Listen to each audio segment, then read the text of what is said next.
Okay, go ahead. Hey everybody, and welcome to the second episode of Books and Brews. I am so excited because I've invited someone today who I actually follow on Instagram. So excited. So today we have Abby with us. You like to go by Abby, right? Yes. Today we have Abby with us, and I just want to tell you guys really quickly of how I found Abby on Instagram. So QC Metro released this story, and I'm reading the story, and I'm like, oh, this is so cool. Like, she has this store, and it's called Shell's Bookstore, and it's like mobile, and she's at all the breweries, and I'm like, I like beer, I like books. I'm like, who is this girl? Like, this is my doppelganger or something. Like, so I'm looking, and I see like all this stuff that she's doing, and then I'm reading the article, and then at the bottom of the article, it's like, yeah, there are like 2 Black-owned bookstores that we're keeping an eye on in Charlotte. And they said Shell's Bookstore, and then they said mine, the Lit House. And I was like, oh my God. I was like, let me follow her and see like what's going on. So I was following her, and I just loved everything that I saw, and I could tell she truly has a passion for books as well. And she had some sci-fi joints in there, and I personally love sci-fi. So I was like, yeah. So I'm so glad she's here. So Abby, introduce yourself.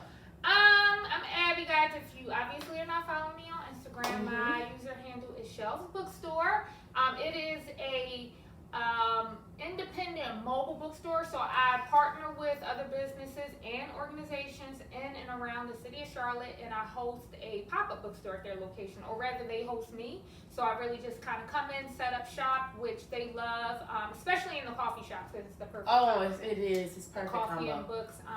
But yes, I've been a reader all my life. I've been wanting to start a bookstore for like the past 5 years. It was something I wanted to do post my career in human resources, and now that I'm post my career in human resources, I'm doing it. Oh, I work in human resources. Oh, you do? Yes, crazy, huh? Human resources is not for the faint of heart. It is not. It is not. It's not. So books are a good escape to get away from people's real life things that they have going on in the workplace. And I always remind people, like, be kind to the people that you work with, because you don't work in human resources, you have no idea what could be going on with some of the people. It could be really crazy. So tell me, like, how did you think of Shell's Bookstore? Like, how did you come up with that idea? Okay, so as I mentioned, I knew a few years ago that I wanted to open my own bookstore. I was like, I read so much, and I said it would be so cool. Like, I live a simple life, and I was like, the bookstore is just so simple. Right. On the surface, kind of. But I was like, oh, a bookstore would be so great, and that's something I can do after, HR, because I knew that I wasn't going to stay in HR a long time. So I knew that.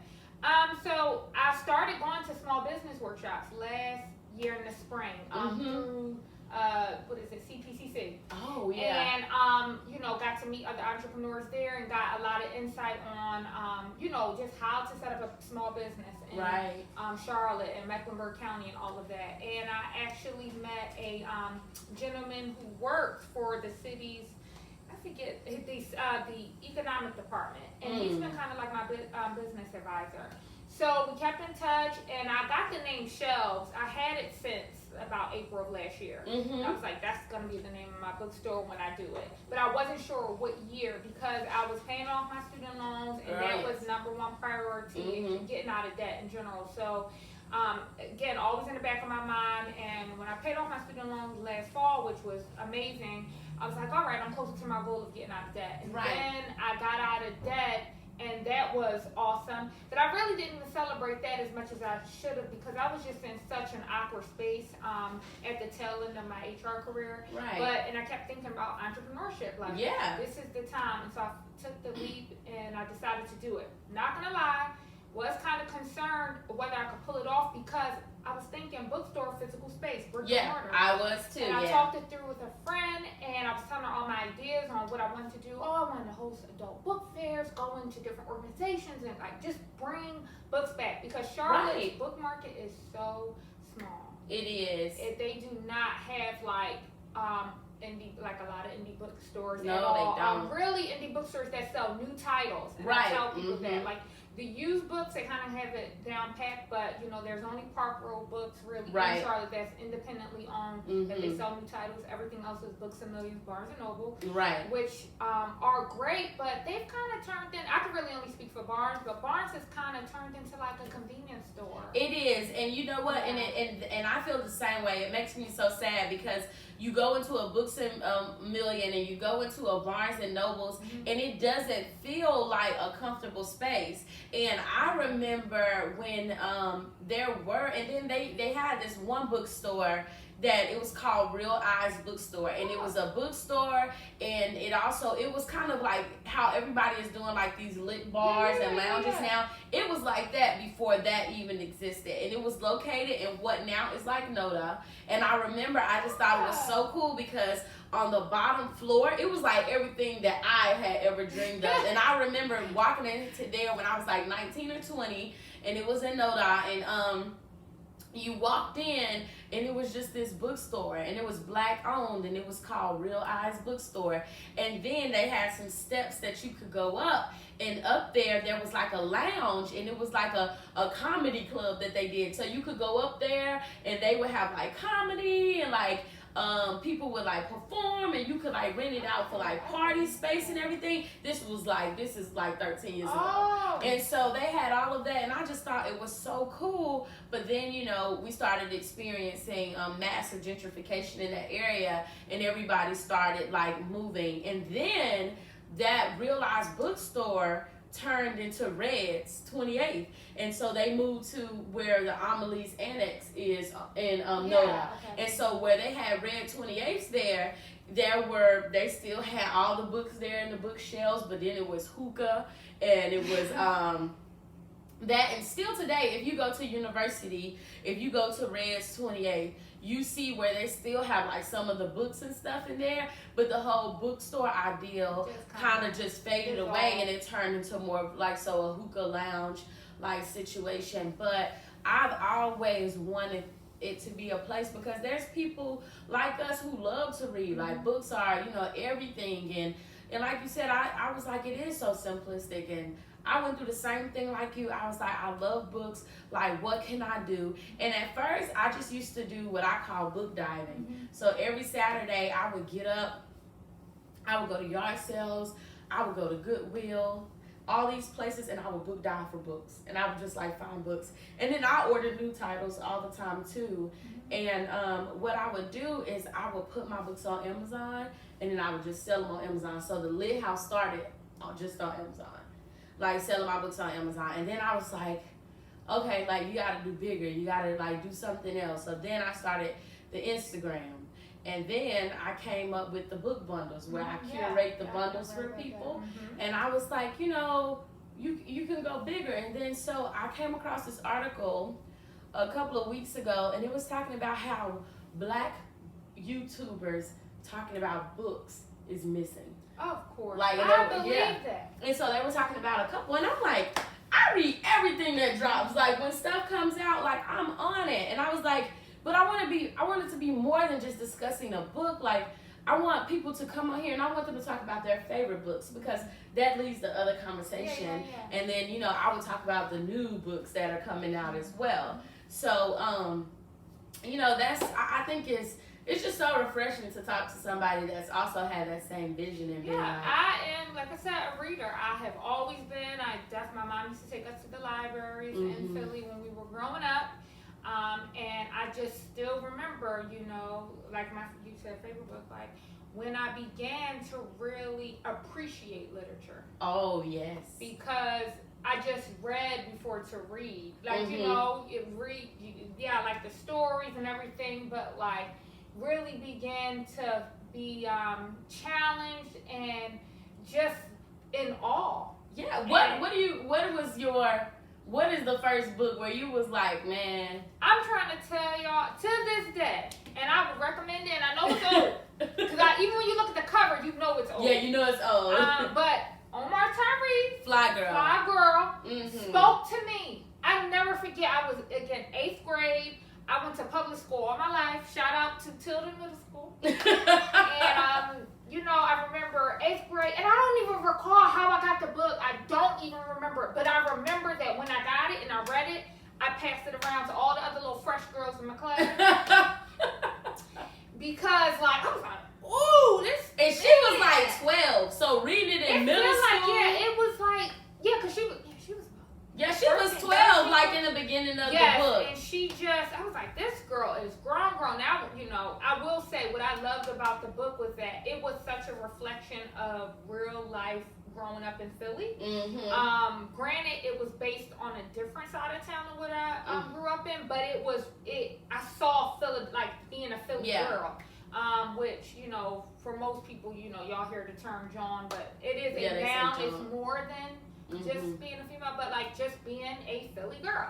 Right. And that book like changed me. And after that, that's when I began to read what they classified as like urban fiction. Right. I think that's kind of how we all got our interest in. I remember being in 7th grade and going to a sleepover. My friend, she was having a sleepover, but she had it at her grandmother's house.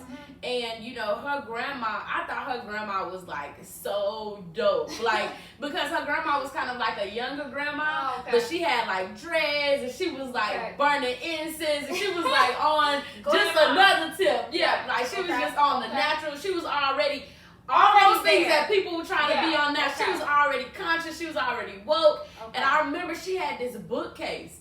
And I just like went to her bookcase during the sleepover. And I was like looking at all her books. And she had like No Disrespect by Sister Soldier. Like she had like all these books. And she was like, you want a book to read? And I was like, yeah. And she was like, I'll give you a book. And once you finish the book, you bring it back, I'll give you another book. And she handed me, Fly Girl was the second book that she gave me. But the first book that she gave me was, what's the other one that everybody reads with Fly Girl? I cannot remember it. It's the coldest winter ever. Yes, she gave me The Coldest Winter Ever by Sister Soldier. And she gave it to me, and I stayed up all night reading it. I was like, what? Like, what is going on? Like, you just remember that, like, this is, especially at that age, you're transitioning into, like, for me, I was getting ready to go into high school, and it was like, whoa. So, like, I'm telling you, after that, I signed up. You know what I did? After I read Fly Girl, probably like a year or two later, I signed up for Black Expression. Oh, yes, Black Expression. I did. I don't even remember how I was paying for Black Expression. I used to write the check. See, I had to learn how to write checks because my mom was a single parent, and it's from her and my dad's marriage. It was 3 of us. I'm the middle child, and she taught my sister and I how to help her pay her bills. And check writing was so big. Right, it was back then. And I think I got me like a little bank account, like something like that. And I remember signing up for Black Expression because you got the little rip out. You had to rip out from a magazine. And I created like a book swap with my girlfriend. So I would go order the books, and another girlfriend of mine in high school was a huge reader like me. So I would pass the books to her. We had a couple other girlfriends who were readers, but they didn't read as fast as us. Yeah. And I probably read, again, they call it urban fiction, hood fiction, whatever. I read so much stuff. Be More Careful. I have some of those titles in my living room here. Like, Be More Careful. I cannot remember who wrote that. But it's so funny because I just could see the covers of the books in my head. Like, Fly Girl, she had on those bangle earrings that was like, and her hair was like flipped. Yeah. And she had the swoop. And I just remember, I was like, Tracy is crazy. Like, she was doing the most. Yes. She was doing the absolute most. Those books were... I really feel like that was the black canon for the, 90s. Like, it you was. grew up in the 90s, those books were you. I even read a Omar, was it this year? I read an Omar Tyree book this year just because I read it. I was in the library and I saw it and I was like, let me revisit Omar. Yeah. And I read A Do Right Man. And I had that in there too. Yes, I love his writing. I was like, he knew how to capture 90s living, and I don't know, that stuff. I read so many like different books, y'all. And when I think back to the titles, like Mama's Baby, Daddy's Maybe, I'm like, who told me to pick that up? And I read it. And it's crazy because you were so attracted to it because back then that was the music. That was like, and then it was like you had Living Single out and Martin and those different shows. To compliment it. Yeah, so it's a lot of things. And I'm gonna tell y'all. An urban series that I read and I really enjoyed it. It was by Darian Lee, And the first book is called All That in a Bag of Chips. And I'll never forget, it's 3 books in the series. And it's so crazy because I read this book so many years ago, but I was on Amazon and it popped up and I bought it. And then I bought the other one. Like I rebought the series and I read them again, and then I ended up putting them in like book bundles, you know, or whatever. But I was like, dang, that was like such a good story. And I remember it was a good story because it was about this girl, and she was in high school and she was with this guy, but it talked about her going to college. Like they went to a black college, and kind of it talked about long distance relationships in college, and they were black, and you know, and it just was like, you know, it was, when I read it, I was excited because I read The Fly Girl, I read The Coldest Winter Ever, and it showed, you know, like black people like graduating in literature. And then that's when, you know, because when I'm in middle school, I was reading all the urban fiction. And then, you know, when I got to high school, that's when I really started reading, you know, like Langston Hughes and Toni Morrison and all of those people. I didn't honestly started reading. So what I do tell people is, I mean, it's me. I guess because Philadelphia is such a black city, I never began to really wonder, because you can kind of just get comfortable and used to things. But I was questioning when we moved out of the city of Philadelphia after my middle school year. So once I graduated from 8th grade, we moved to a suburb, and it was mostly majority black, 5 minutes away from where we were at. And it wasn't until I started, because I was still going to school in Philly and I take the trolley to school, that I really began to question our situation. Right. Like as black folks. Because I didn't have any concerns about black people, because I was so used to what was happening, the poverty, like all the crazy things that went on. And it wasn't until I would have to drive by it every day on the trolley, and I'd be like, why are we all so poor?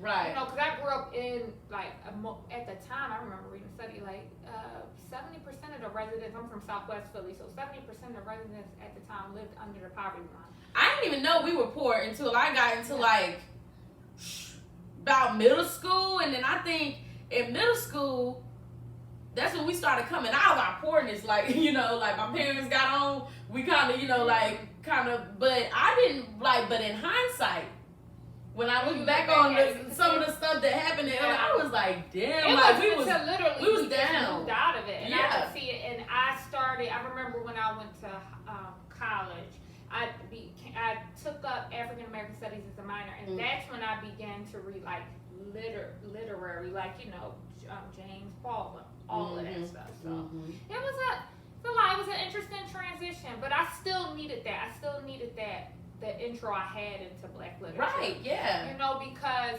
I'm not ashamed. Like, I think, like, I'm not ashamed. And I actually I can look back now and appreciate everything I grew up in and saw, because I'm out of that, and I don't shame people who are, because I understand the mindset, like, when you're in it, and everybody, like, it's all black people, like, some people, you know, I know I've heard being in the South, like, oh, you know, you can see the racism. We didn't have that. Philadelphia's black population is the largest population in the city, and so it's like you had to, it wasn't until I got to college where I learned about residential segregation and like figuring out, like, man, how is it that, you know, other groups are living in better parts of the city, and like we're all concentrated here. So that's when I again took up the African American Studies minor. I actually had my master's in Africana Studies, and like to learn, because I knew then, and when I was pursuing my master's degree, that I wanted to open up a business in like the black community. I didn't know what it was going to be, but I just knew. I remember saying that in like an interview when, you know, they asked you like, so what do you like? I want to open up a business. And open up a business, Yes. That's great. That's like, and you know what? And, you know, my situation is reversed because, you know, I always saw the systematic racism because I lived in the South. So I always saw, like, you know, that white people live over here, we live over here, that we're getting on a bus at 5:30 in the morning and they sending us 45 minutes away to a school because they needed to, you know, the school, they needed some black population in their schools because busing started and they were forced to. And, you know, and I remember that, and I remember the things that some of my white teachers used to say, like, in hindsight, that I didn't know at that time was racist, but when I got older, and it was very refreshing when I went to undergrad. And like I always tell people, black people from the DMV, they are some of my favorite people because I feel like black people from the DMV and people I met from I didn't even know that black people were in Connecticut and Massachusetts. Not until I moved to New York for grad school. Right, and I'm saying I didn't know that until I went to college. And then I was meeting all these different kinds of black people. And I was like, dang, like, I thought all black people were kind of like how we were. Because I had just never encountered any of them on an intimate level where we started friendships and different things like that. So it was just refreshing to see. And I was like, man, and they were raised differently and they would tell us about their parents and, you know, just like different stuff like that. Just like you were saying, your mom taught you how to like write a check and like how to pay bills. For a lot of us in the South, that wasn't our experience. We had some parents that taught us that, but a lot of us we didn't do that. So, you know, just seeing other different kind of people. Exposure is important. Yeah, it is. Like, it is very important, and books do that, right? Yep, like, they do. First when I travel. Yes, it exposes you to so many stuff, like different lifestyles and understanding, like, first, that black people are monolithic. Right, exactly. We are not monolithic. Like, you know, you can be black, like, we are skin folks, but it doesn't necessarily mean we think the same way, because I didn't encounter more like black folks from the South until grad school. I met a lot of, like, you know, I had one girl I really loved her a lot. Her name was Aisha, and she was from Nashville. I had another girlfriend, she's a professor out in California. She's from Atlanta. Like, and they were really, it was so funny because they were incredibly passionate about a lot of the topics we talked about regarding, you know, racial discrimination and prejudice, because their experiences. They lived it. And I remember one of the girls telling me, like, segregation is like, you see it in the South, they're used to it. And I was like, up north, to be quite honest with you, in Philadelphia, like, it's just either you're rich or you're poor. And see, I would have to explain to some people, like, there are white folks who, they talk just like me. They don't, and it's very hard for people to wrap and we their saw head that, didn't we? I was like, okay. They act like just like me, and like, you know, because there is just, whether you got it or you don't. And don't get me wrong, it doesn't mean that racism doesn't exist, because it does. But I guess, like, city life, there is something that unifies you, and I think it's just more like the have and the have-nots piece of it. So it's not that there's no room for racism, because that would be like a reach. But it's just kind of like, well, I mean, if we neighbors and like we both poor, what is it like? At the end of the day, we're both poor, so what's the problem? Like, even if you white, we still poor, and we still gotta live next door to each other. Right. So you definitely see more of, like, just I would say better relations, but it doesn't mean there isn't just people are still racist. Yeah, people are still people. So, yep. Yes, they are. So tell us about your next favorite book. I was very interested. When you said the Book of Negroes, I was like, I know that title. So I definitely remember BT did a whole series on the Book of Negroes. And it was already out by the time I got the book, because I started KK one time, still don't have KK. To me. And I found the Book of Negroes. Randomly during a Target run, because you know everybody's selling books now. I mean, Target, you know, you can't really, in my personal opinion, I don't think you can go into a place like Target and Walmart and really get I'm gonna find something unique. They are only really stocking their shelves of what's trendy. Yeah, they have the mainstream books. If it's a book. movie out, they got the book. Got it, right? If it's a show, they got the book. So, and then what pisses me off is they change the natural cover to whatever the movie thing is or the show thing hopefully to get more people to pick it up. So I randomly found it, tripped to Target, and I loved it. The book took me out. So I still remember how this book made me feel. And you know what's another book that's similar to it is Homegoing. When I read Homegoing. By Yas? Yes. Yes, I have it. Yes, so this is what this book is similar to, and I'm sure this was out before that.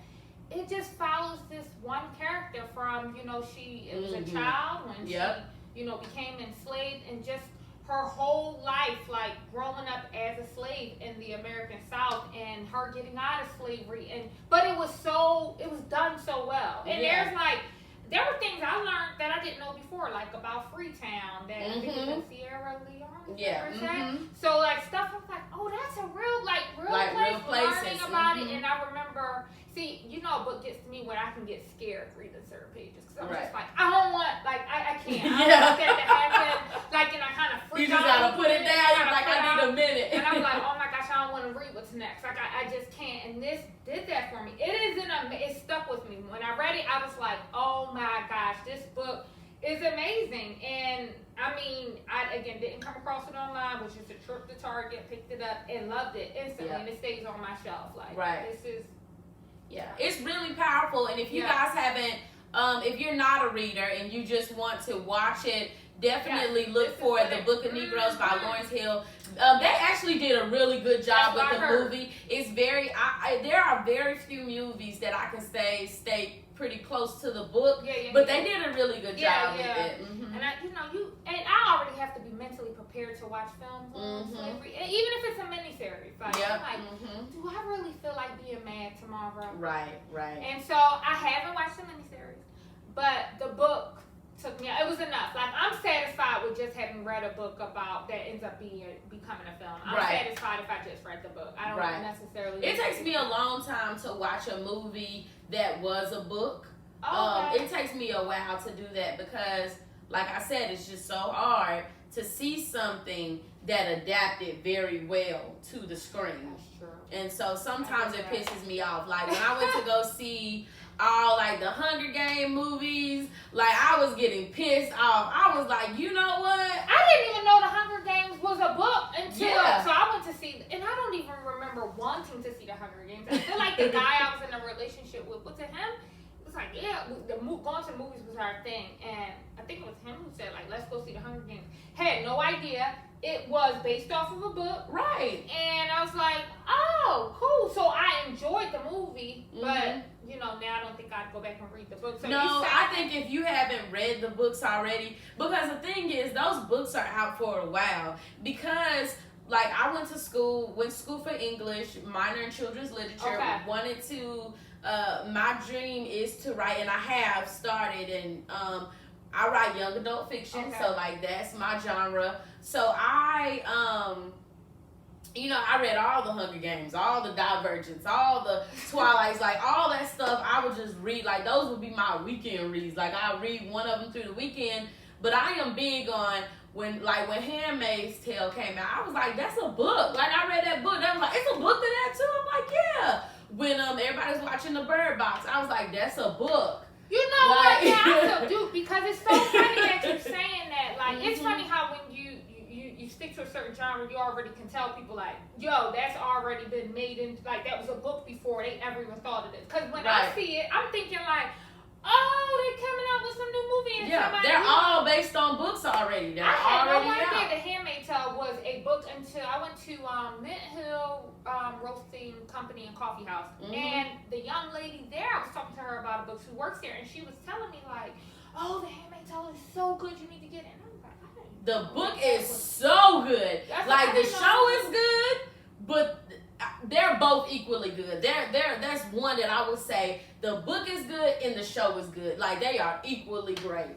The show runs me low. It stresses me out. Like it gives me anxiety. I'd be like, and she explained the premise to me and everything because I was like, man, because I hear about it. People are like, oh my God, do you watch Handmaid's Tale? I'm like, y'all, I don't keep up. Right. I don't, and I want, like, again, I know how good it is. See, it's one of those things where there are some shows I don't watch until after everything dies down about it. And then I binge watch it on Netflix and be like, did you see Handmaid's Tale? Like, somebody's looking at me like, sis, they came out 5 years ago.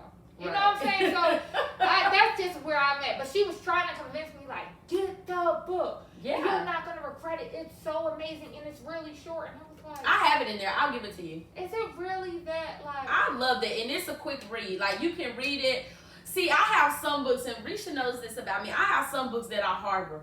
Like, I will stack. She has witnessed me, like, stacking books, like, curating bundles. I have them, like, all over the floor. And then I just have some books that are my favorites, and I'll put them in there, and I really want this person to read this book.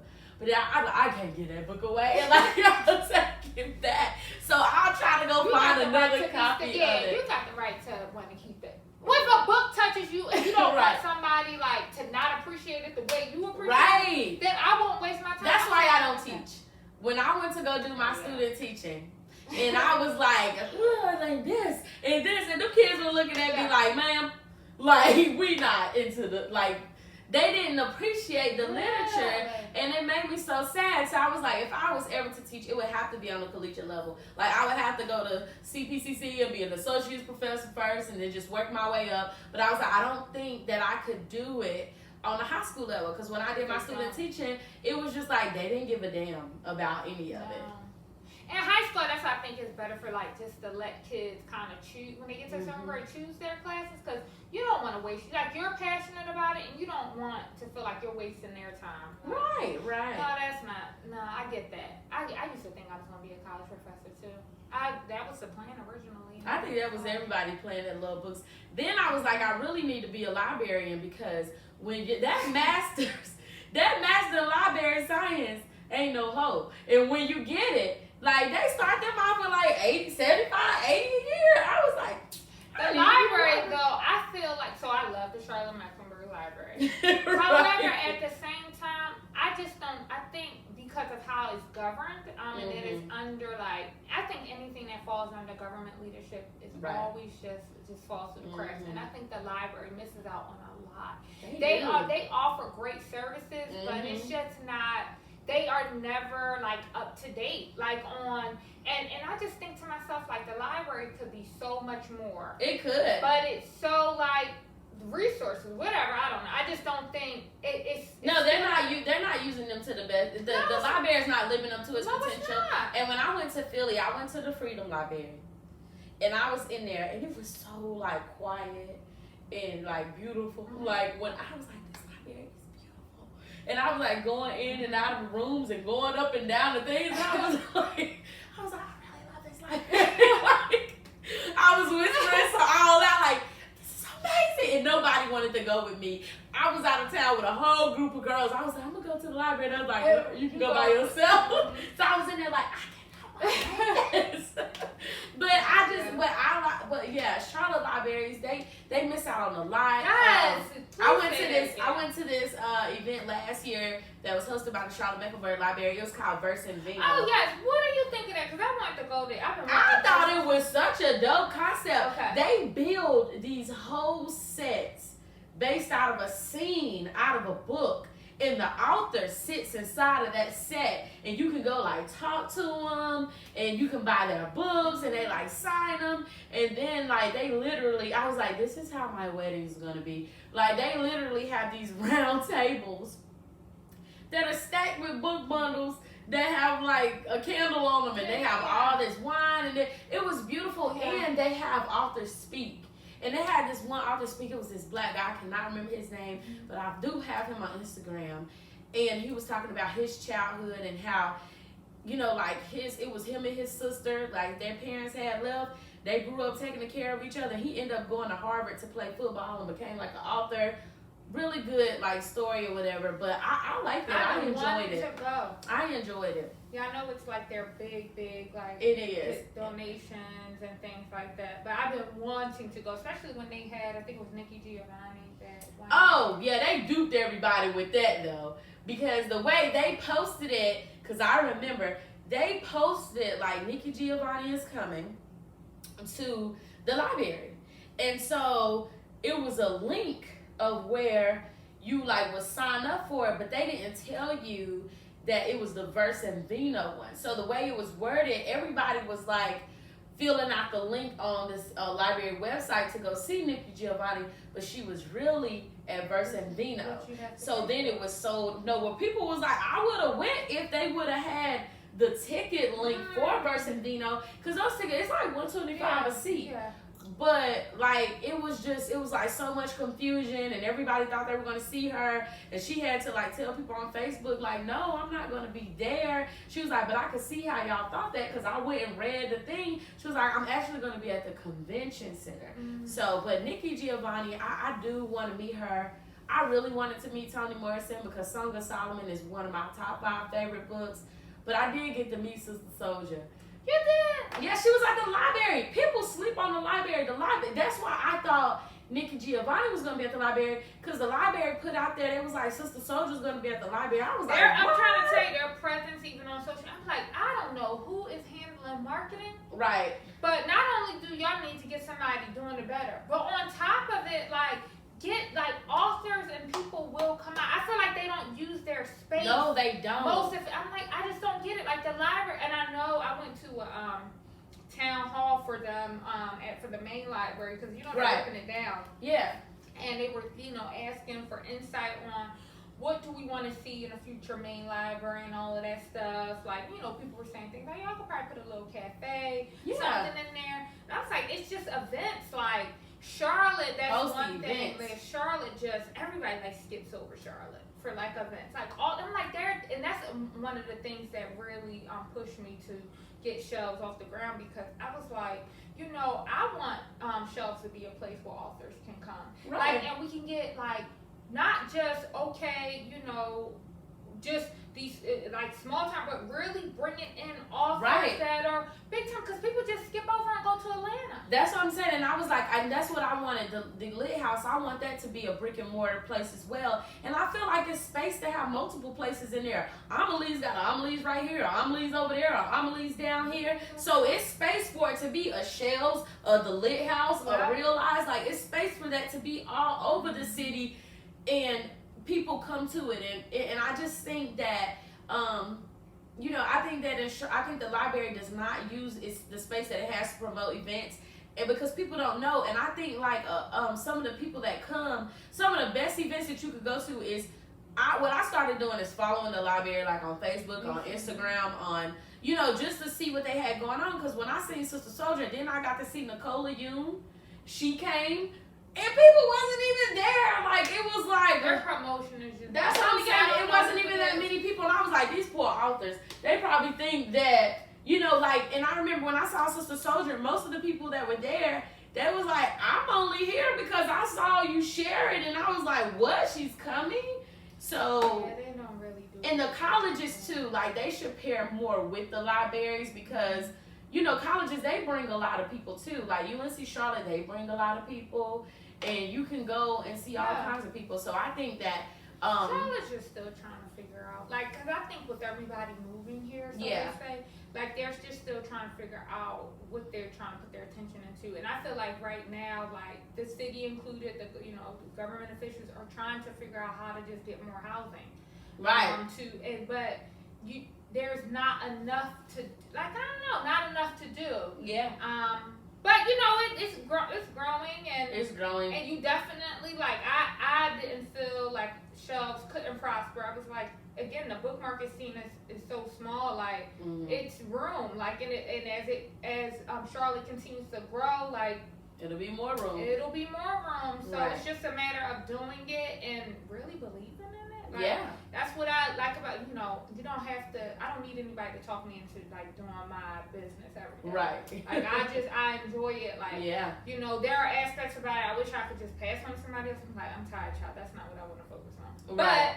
But like it's room. It's definitely room. And one thing I can say, people want to support small business. They do. I think the problem, if anything, is that people, don't realize, like, when you don't understand economics, and I'm no expert, but you really have to understand when you shop small, you're gonna have to pay for it. Yeah, and that's what I don't think that people understand. And it's funny because I went to like this whole session up in Raleigh, and they had 2 econ professors that actually did lectures. And I don't know about you, but I love to hear me a good econ professor like give a lecture because they are so smart. Like they are like people who super really smart. Understand economics. Yeah, I was listening like they are really super smart. And he actually was giving a lecture on housing in Charlotte and like what that looks like and how that's gonna look in the next 20 years and what it's gonna do for businesses and the type of things that you need when you experience a rapid growth that way. And I just thought it was like a wonderful conversation. Yeah. And I learned a lot. And so but back to what you were saying, when it comes to small business, yes, you're gonna have to pay a little bit more for it. But another thing that people have to realize is if you're really passionate about it, no matter, like I am tired. Like I have worked a whole job today, but I still have to, touch my passion every single day because one day this is no longer gonna be the creative part of me after 5. It's gonna be what I do all day, every day. So it's like, it's just refreshing to see that, somebody else shares that passion and they see that these things that hold stories, that you flip pages and your dog ear and It's you annotate. and It's a lot still of my important. customers, like, I've sat there and talked with people who are like, we really, more people need to be reading books. Yes. Because my customer base is, like, so far I've just divided them into two people. You have your avid readers. Right. People, who come and all they need from me is they need me to talk them through what I have on my shelves. Right. Then you have people who want to get back into reading. Those I have customers like that too, where I need to find out what's the last thing they read, what are they open to reading now. That that thing. But a lot of people want to see it. It's just like we all want to be more mindful. We all want, agree like, we're, get caught up in just being on social media all the time. And reading is such an intentional act. It is. And it requires you to quiet yourself.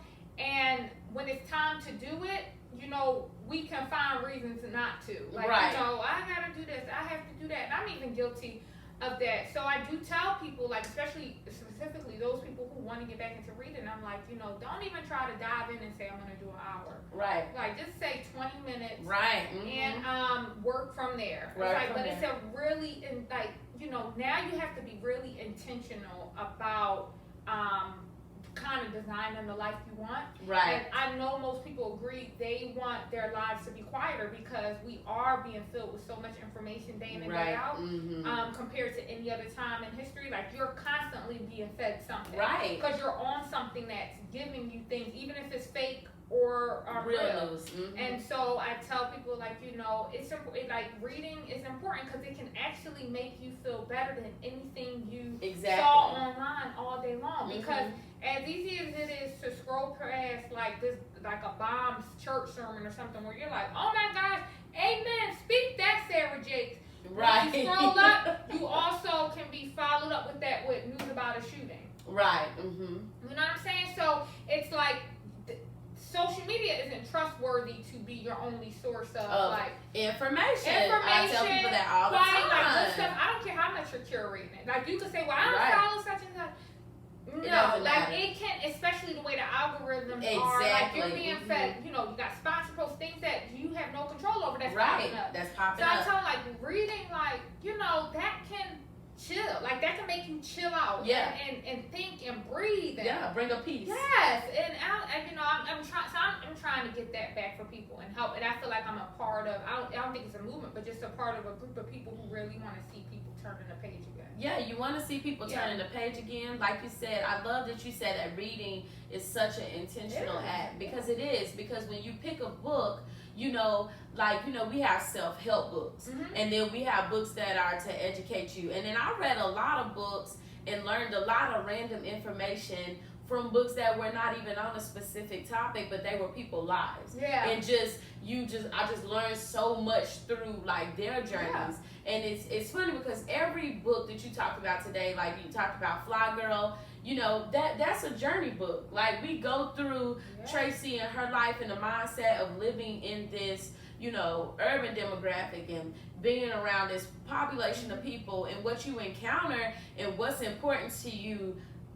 It's crazy because a neighborhood could be 3 blocks, but that neighborhood could be everything, and we see that with gangs and different things like that, and that could be all you know. So that's why I think it's very important to read, because books are the first way I travel. I never would have known about Philly if it wasn't for Tracy. Like, I never would have known about New York if it wasn't for Sister Soldier.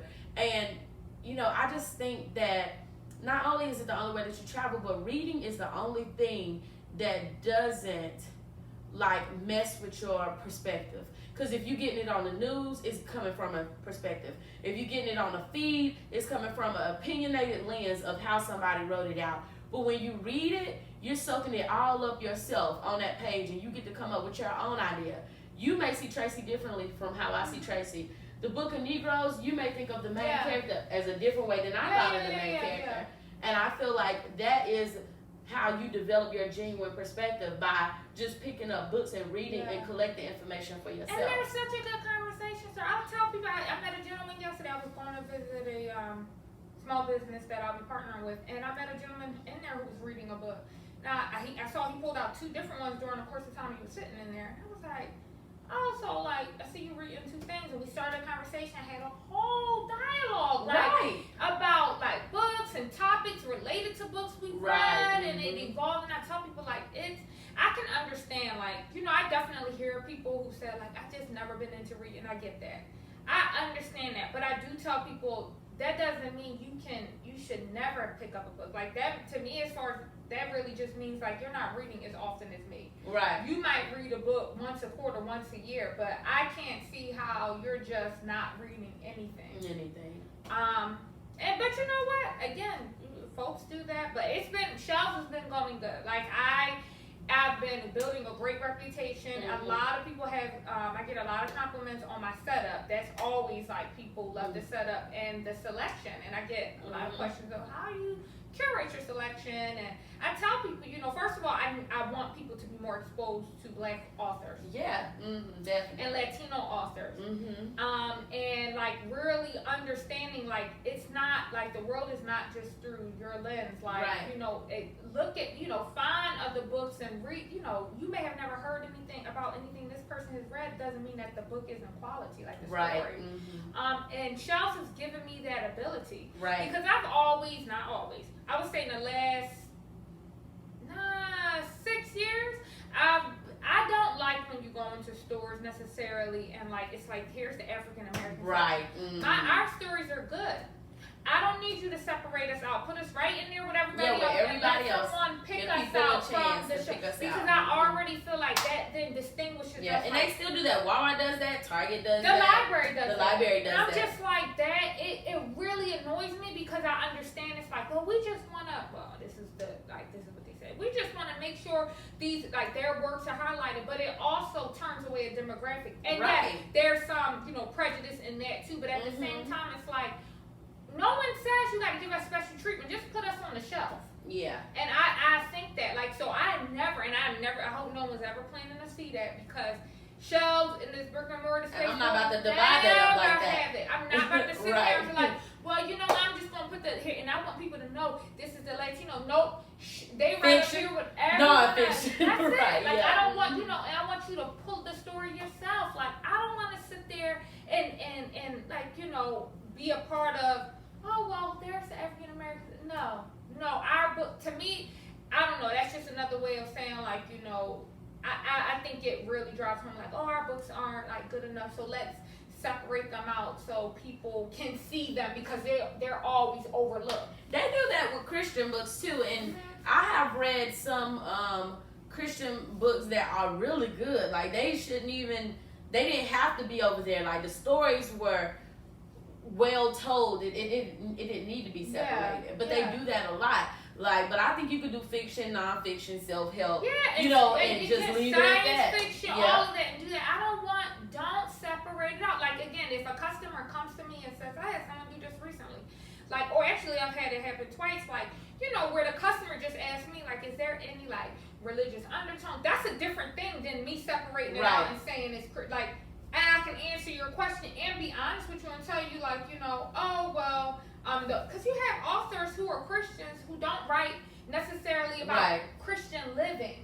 They're just writing their story. And I also want people to make sure you're not discriminating against a book because of that too. Like, oh, the person's like, LGBTQ. They're not writing about like, they're not looking to try to get you to be on their side. They're just writing a story and they have to. Again, you put also live that lifestyle. It's like, so I try to. I'm here for everybody. Right. My books are for everybody, and they just line them up. I tell when you come and you shop with me, I'm like, this is the young adult section, this is the adult children, and I talk to you about because I know about each of the books I have on my shelf, and then you decide accordingly. I'm not sitting there talking about because I'm not trying to trigger you for you to change your mind. Right. I'm not doing it. I'm not going to sit there and tell you like that's LGBTQ for what? Where was the point of me saying that? Yeah. For what? That has no bearing. Yeah, you created a space for them to discriminate. You're going to read it. That's it. I don't want anything else. And I'm happy to say like the books I have that are by like whether a person is a part of the LGBTQ community, Black community, Latino. I'm talking about even if you immigrated, they do well. I mean, I'm really, it's funny because a lot of authors have been connecting with me and they see like I saw that. Yeah, I saw that. I thought that was so cool. And I followed them and I thought your book selection was so great. I was like, oh man, it's so refreshing to see people put like, you know, different books out. Like, I want you to get and I tell people I really pride myself on trying to find you stories that are not in the mainstream. Mm-hmm. That's what I pride myself on. So that's me. Yeah, and it's helping out those authors too because, like you said, but it's crazy because there are so many books out there that you could never even touch 1% of the population of books that's out. If you read every single day, if you read 4 books a week. Yes, I was like, yo, y'all don't understand. There are like hundreds of books that are released every month. Mm-hmm. Every month. I was like, you know, so as an independent bookseller, like you have to, like, first of all, you want to make a sale. Okay, whatever. So you have that thinking, like, you know, I definitely want to put, you know, get the books off my shelves. I want them to look great and be great stories, but I want to get them in people's hands. I was like, but there's so many great books, but it's so many you can have, like, in stock. Like, so it can be hard to pick, like, man, you know, what am I gonna like put out there? Because this sounds good and this good. So there are stories, like especially some of the mainstream ones. Oh, I leave them big. I'll say like, oh, you know, Park Road, like they'll probably have it. I'll just skip over and say, you know, no, because I'd rather try to expose you to the story that I'm pretty sure you didn't see anything about. Mm-hmm. That's like you didn't even see it come across. Like, oh, I didn't know that. Yeah, that's what I want. So that's how I really dig and. It can take me such a long time, like when it's time to pull the trigger on my orders. I'm like, okay, girl, I think that's it. No, I might throw this up in there. Right. And then, like, you know, in the bookstore, I'm like, girl, now you got to catalog this whole thing, so you need to figure it out. But it's been a good time. Shelves is definitely, it's putting me to work in such a good way, and I feel like the people I'm meeting, the doors that are being opened, you know, and people love it. Like I haven't met someone that's like, well, I don't need a bookstore. Everyone's just like, yeah, sure. My biggest fear was somebody telling me like, I can get that off Amazon. I was like, don't let the Philly come out of you if somebody ever said right. That. And the thing is, you could get it off Amazon. Mm-hmm. You could order it and you could wait for it and it could come. Or, you know what I'm saying, that's where you have to tweak, and that's where you add that intimacy and that privacy too. Like with you, they're coming in, you're already in here. It's in this small business.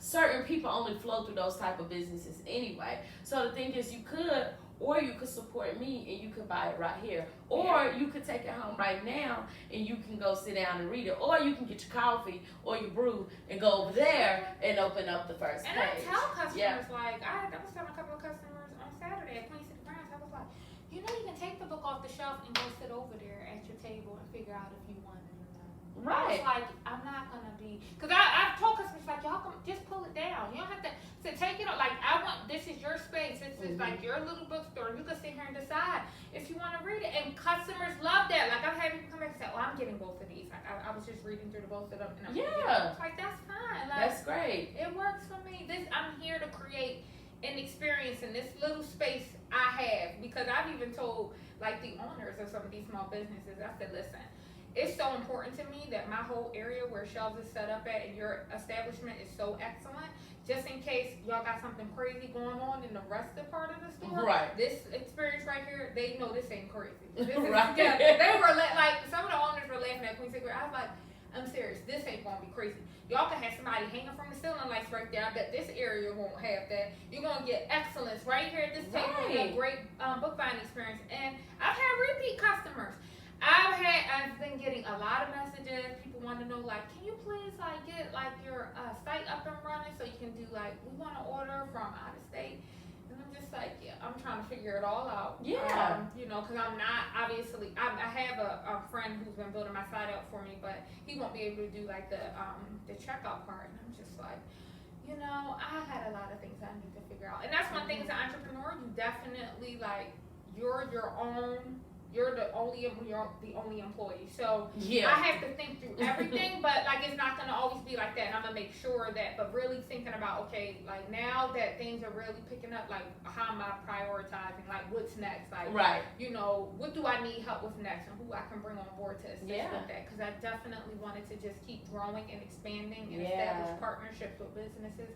so that you always see me in there, and a lot of different stuff. But it's been going good. I'm just taking my time. I definitely believe in a marathon mindset because that's just how I live my life. And I'm not sprinting towards anything. I want to make sure I have like I'm ready. Like the risk that I take, that I'm ready to deal with the fallout if it doesn't work. Right. So you just gotta try to move accordingly. Yep. And building something like you're trying to build, it's just like writing a book. You gotta go chapter by chapter. You gotta edit. You gotta prove. Exactly. You gotta, take it back. You gotta bring it back in, and you gotta be like, okay, is this what we're gonna do? Is this next? But I really love the fact that you use the word excellence. Like everywhere you go, you set up in excellence, because once you achieve excellence in this area, then you'll be able to move on to the next area. You'll be able to add on to what you already have. And we have to do that. Sometimes we want to do things and we want them to be great, but we move so fast that we forget the details. And I know that's something you learned in entrepreneurship, because that's something I've learned. Like trying to, put something out, and then you're like, oh, like there was a lot of things that I didn't know what happened with this, and that I have to, fix, in order to be the great thing. Very I definitely pay attention, because I do everything. Like I've told people, I've gotten like, oh, your promo looks like good. I'm like, I do all of that, right? So I believe in excellence, and it took me like going through I used to work in human resources, so going through that my time in that field and getting to a point like I'm not going to sit here and go out of my way and pitch to you and try to get you to, to take on my business, to come in and vent for you, and then come crappy. Like, that's a bad reflection on me. Right. And I always tell people, like, a bad reflection on, like, my mother, how she raised me to be. Like, hard work doesn't mean that you get a pass to be sloppy. Right. Like, just because you worked hard to get here, like, oh, well, you didn't know.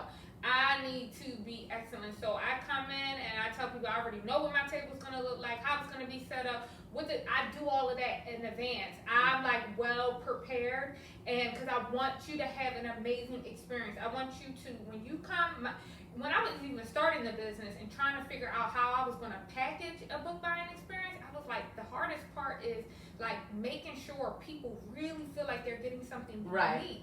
And I've been so far really been able to deliver that, and I want to maintain that. I don't want people to say like, oh, she has some like little shoddy table set up, like, no, absolutely not. And I'm also always thinking about like what I can do next, and I have different ideas. Right now for me, it's all about like timing, because I'm doing so much. I'm establishing new partnerships, renewing like others, trying, getting on the calendar and trying to build it all out, that I'm like, oh, I can't even execute some of the other ideas I have for, wanting the business to grow into something amazing, because I really have, a really big vision for it, and every day I have to give myself permission to work towards it, because it can be scary. And so I do try to like, just remind myself, like, don't ever stay in the middle. Don't ever. Like, you're in the middle right now. Don't ever stay there. Like, always think about how you can go ahead and jump forward, and give yourself permission to do that, and listen to things that can help you move forward and get with people. So that's kind of like, I'm trying to connect with more black female entrepreneurs in Charlotte, and because I know I need that. Like, I need to see, I'm one of those people, and when I see it, I'm like, I want like how she's doing it. I need to be around her. Like, her mindset is amazing. And even guys, like I tell people too, like, don't discriminate against gender, because a lot of fellas out here like that want to help see you succeed. They have good advice. It's just about doing the work. So I'm learning a lot. I'm a people person, so I don't need to learn the people thing. It's the business stuff. And I'm telling you, I was even working on a spreadsheet the other day, because I was saying to like a friend of mine, I was like, listen, I got to do a better job at keeping track of my sales and stuff. And how many books I'm moving in and out. And that spreadsheet took me like 72 hours. I was up in the middle of the night, and I was like, all I want to know is how many books I'm selling on average. It's a lot. It's a lot, but Microsoft Excel is your best friend in the business world. That's why I'm actually using Google Sheet. And Google Sheet, that can be your best friend. Yes. So I'm learning a lot. I feel incredibly privileged to do this work. I do not take it for granted. There are some times where I'm just like, girl, like you're actually establishing something. Right. It's like, you know, you're planting a seed and you are literally having a chance to watch it like just grow slowly. Right. And it's really, really inspiring to me. And the good thing is I'm willing to hustle for it. Like I will hustle for it, but I also want to work smart. Yeah.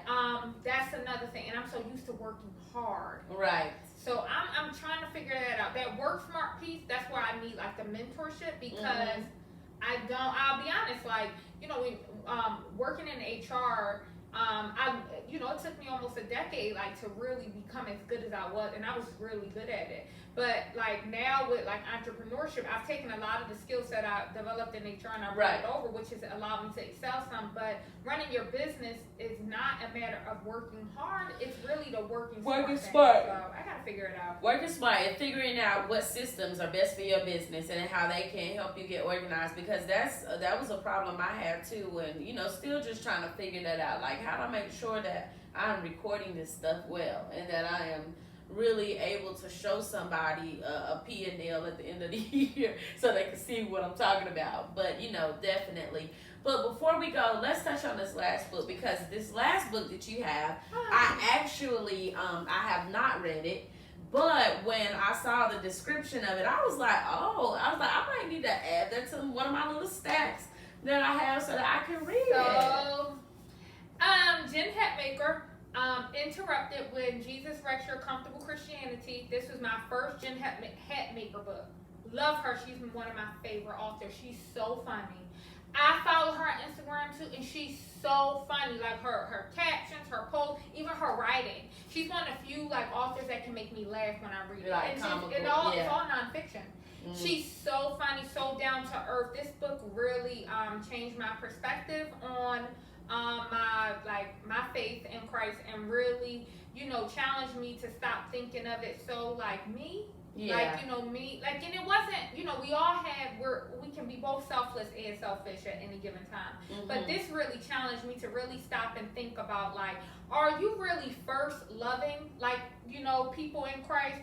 Or are you just like, oh, well, it's about me and how they're treating me, and like really dropping that expectations. Like I had like a turning point in my life years ago where I stopped going into things with expectations of people and letting people show me how I need to operate in their space. Right. And that has been a game changer for me with maintaining relationships. And that's why I have a lot of friends and associates, because I let you be you, literally. Right. I never ask you to do things that I know is outside of what you usually do. Right. I know, because you didn't show me that. You haven't demonstrated to me like that's something that you enjoy, or maybe you've even said it like that. So why would I ask you to do it? I almost feel like I'm asking for friction. Right. I ask you to do something that is just not of you to do. That's not what you like to do. That's not how you think. And I think that's where frustration comes in, because all frustration is unmet expectations. So if you walk into any relationship, friendships, again, work relationships, and you're already like, oh, well, again, outside of job description, like I'm just talking about getting to know a person, and you're already saying, well, they need to be this. I'm just talking about getting to know a person, not the work they're doing for you. I'm talking about the person. You have to let a person show you what you can get from them. You can't just walk into it and, expecting like, well, I'm expecting you to always pick up your phone for me. That's not how they operate. Like, and operate within that accordingly. And that's why I tell people, like, I'm able to hang out with so many different people. I said, because however you showed me how I'm supposed to be in that space, I don't get mad about it, because I only operate the way you have presented yourself. So I'm never mad. And I'm like, I'm never mad. I might be annoyed at myself just because I'm in a mood. I was like, but I'm never like, I'm not mad at you. Like, and if the relationship is toxic, it being toxic is a totally different thing from than you just not having expectations of someone. But Jen Hatmaker's book, Interrupted, is just, she's my girl. This is like a book I go back to, and I reference things, and I'm just like, Jen is just so good. She's so, like, you could tell she's a woman who really just loves people. She wants to raise her big crazy family with her crazy husband and their crazy friends, and that's it. Like she, and, love God and love people, and I think that is so important because you can lose yourself, and going after all the things you think like, oh yeah, I need, I gotta do this for me, I gotta do this for me, and it's also just like, while you loving on yourself and doing all that, make sure you also are loving people too for who they are, the same way you want to be loved for who you are. Right. So yes, get her books. I have 3 of them, 3 or 4 of them. Oh, okay. Yeah, so this is my first one. She's done, what was her latest one? I think it was called Of Mess and Moxie, which is funny. And then another one for the Love of Grace, I think it was called. But she's it's my girl. She's one of my favorite people to follow on Instagram. I'm like, this Jen is a nut. Like, she's what made you pick her book up? Like, what made you? I'm a very random. So I was going through a time where I was reading a lot of nonfiction, a lot. And like I randomly picked it up like in the store, because I don't really like to go into bookstores with the intention of getting something, like unless I have like something on the brain, like, oh, I need to pick that up. I like to go in and just like, oh, I want to get that, just browsing. And I'll sit there all day, like, and I'll read the first couple of pages, like, yeah, I'm gonna get that and set right. That's me. And yeah, I randomly, I was going through it for a while, but reading a lot of Christian nonfiction a few years ago, and yeah, Jen is my girl. I've been buying her books ever since. After I bought every book of hers that comes out, I get hers. I also love JoJo Moyes, who's another. She's a I have one. What did she? I have Me Before You. Yes. But I read her other stuff, and I just love. Like JoJo is just a writer. She's just someone, she writes well. Like you're just like, wow, this woman actually knows how to write a book. Right. Like just write. Like she knows how to really expound upon her characters and tell you a story. Like she's one of the few authors I've listened to their audiobooks, and I usually don't listen to audiobooks. Me either, but I've listened to I listened to Barracon by Zora Neale Hurston. I did listen to Barracon. That's really good. I was thinking about I read Their Eyes Were Watching God for the first time in the fall, I think. Really? And I loved it. The episode that I'm gonna release tonight from last week, her favorite book were The Eyes Were Watching God. So you should definitely see that episode because she read from it. Yes, you know what book is similar to Their Eyes Were Watching God, which made me, I'm so glad I read Their Eyes Were Watching God before this book came out, but In West Mills by Deshaun Charles Winslow. He's actually from Elizabeth City, City? Oh. And that book is so good. He came out with that in June. It's his first novel, and it's so good. Think of Their Eyes Were Watching God, but more, I would just say more, the characters are just more out there, especially the main character, not. She's just, it's so good. And I always brag. I wrote on, I commented on a post today, somebody was like, how many books have you read this year? And what's your faves? And I dropped Deshaun because it's, the book stuck with me. That book stuck with me just like the Nickel Boys, Colson Whitehead's new book. That was amazing. And Recursion by Blake Crouch, so. Oh yeah, I'm definitely gonna have to look into those. I read I'm trying to think the books that I read in Alaska. I read American Marriage by Tayari Jones. Yes. That book was so I like Silver Sparrow. It's funny because I thought American Marriage was really good. I love Silver Sparrow more. I haven't read Silver Sparrow yet, but I was like, I'm gonna have to read it. But American Marriage by Tayari Jones, that book was. I did actually. I have a book club called Efflorescence, and it's only 9 women every month. And we took a break for the summer. We were going to return in the fall. But I usually pick one book, and we meet 3 times. First time to get the book. Second time to discuss half of the book. Third time we have brunch, and we discuss the rest of the book.